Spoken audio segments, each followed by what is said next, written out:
So, I just got done watching Don Brothers episode 20, High Nose Elegy, or LG, whatever you want to call it. And this was a Jiro-focused episode, and this was quite the interesting episode because it was full of gags, it was full of plot, but it also had the serious stuff that Don Brothers has been doing, where it sets up other characters on the side while throwing in a few gags along the way. So, this episode was a Jiro-focused episode, and the whole concept of this episode is Jiro's childhood friend Rumi is coming to visit his girlfriend. His on and off again girlfriend is coming to visit him, so because he promised to be a superhero next time she saw him, he says that he wants to lead the Don Brothers. So Momotaro agrees to it and decides to take a break and sort of steps out as soon as the episode begins, where he sort of says, yeah, that's okay because I can't tell a lie, so if I meet her, I'm just going to tell her you're my companion, so I'll step back for now and I'll do my own thing. So I really like how Momotaro sort of wanted to step to the side right away once he heard the plan, because he thought it was like a fun idea. Meanwhile, you've got Kaido in this episode, which Kaido in this episode was quite the mystery, because during the whole antics that the Jiro's team was having, because he led the Don Brothers, he was sort of giving them this sharp glare, but we kind of get a little bit of what he's about, because Momotaro asks, hey, what are you about? And he simply replies with, I want to be a hero, I will be a hero, I was born to be a hero.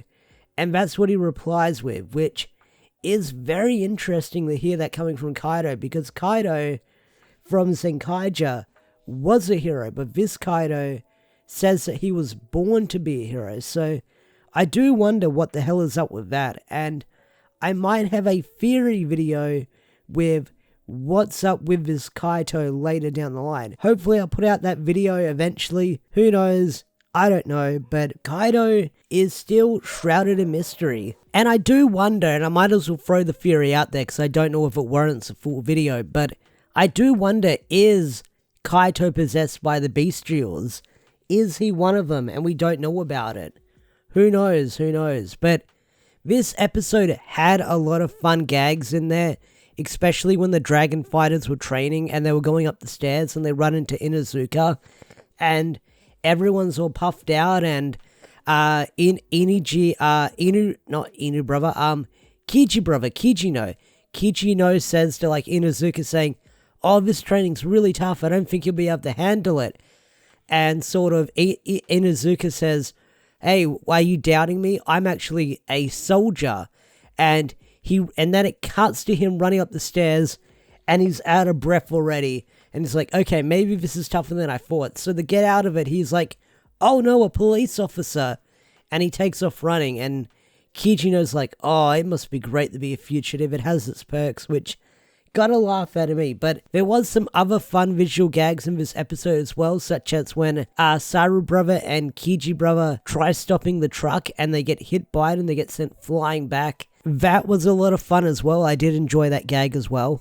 But this episode also had the most synergy meta self-promoting gag in the episode itself, promoting the new upcoming Don Brothers movie that will be out in, I think by the end of this weekend. It comes out on the 22nd of July. But there's this gag where the brain people, the Noito, they're approached by this woman, and she says, do you guys want to be in a movie? And I'm like, this is an interesting storyline where it's going. And then I went to the wiki of the Ranger wiki.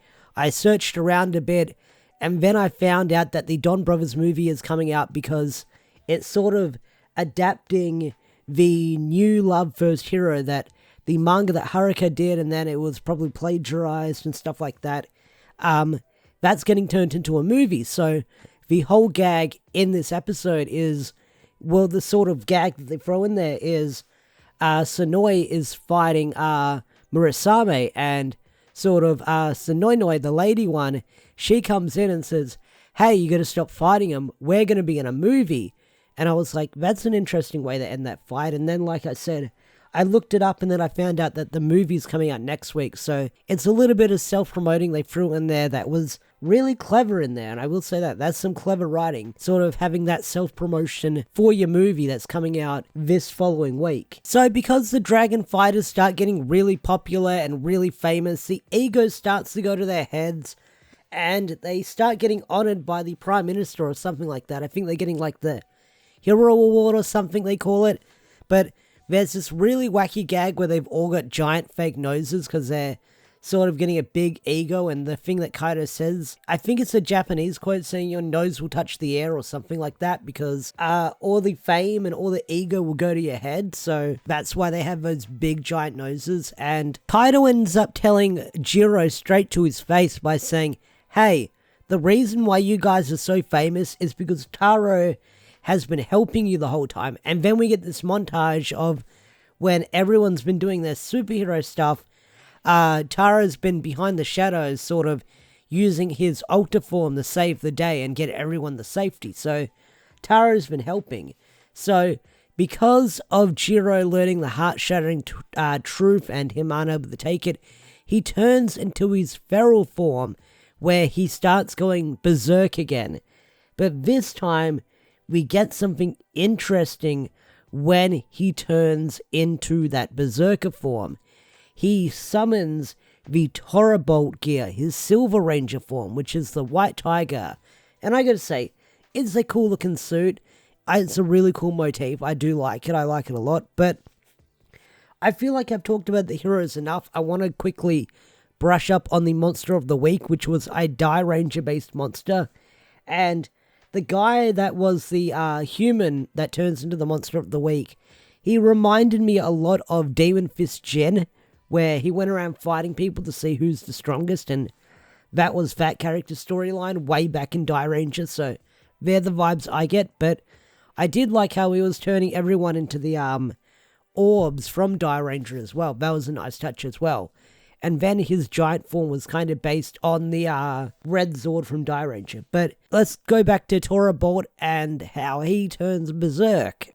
So like I was saying, Jiro turns berserk and transforms into his Silver Ranger form, Torbolt, or Don Torbolt. And I gotta say, the fight scene where he turns into Don Torbolt is freaking brutal, because he keeps going berserk and kicking so much ass against the monster of the week, where he destroys him, and the monster of the week does turn giant, like I mentioned earlier.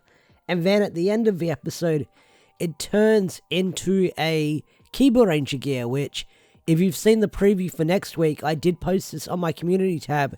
We're going to have Jiro turning into Kiba Ranger and Murasame turning into Abure Killer, which is going to be a cool fight scene, because a lot of people, all the Power Ranger fans, are calling it Tommy vs. Trent as a meme, which, hey, I caught it that as well. But either way, Don Torbolt was really cool, seeing him transform into that, and I can't wait to see more of Feral Jiro, because no one calmed him down. He didn't snap out of it. And judging by next week's preview, he's still going to be in that form as he's charging towards Don Murasame. So I do wonder how they're going to calm him down by next week. So the episode ends with two gags, one of them being Rumi, Jiro's girlfriend, never comes to Tokyo. And I fucking knew they'd end on this gag, or they'd do something similar, where I thought either the date was wrong and she wasn't going to show up, or she wasn't going to show up at all. And it turns out she was too lazy to go to Tokyo because it was too much effort, which was kind of a kicker of a punch at the end of the episode. Like, that did get a laugh out of me, but I was like, oh, I knew they'd do something like that if she never showed up.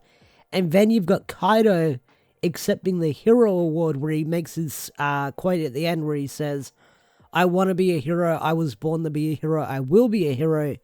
And he ends up on a magazine, and it ends with Oni's sister, or Haruka, seeing it, and she lets out a big what the fudge in the bookstore. And that was kind of funny as well. But that's where that episode ends as well. So, Don Brothers episode 20, a lot of fun. I really enjoyed it. I've got a lot more to say about this episode than I did for last week's episode. But what did you guys think of Don Brothers episode 20? Tell me in the comment section down below. I'd love to hear your thoughts. I'd love to hear your opinions.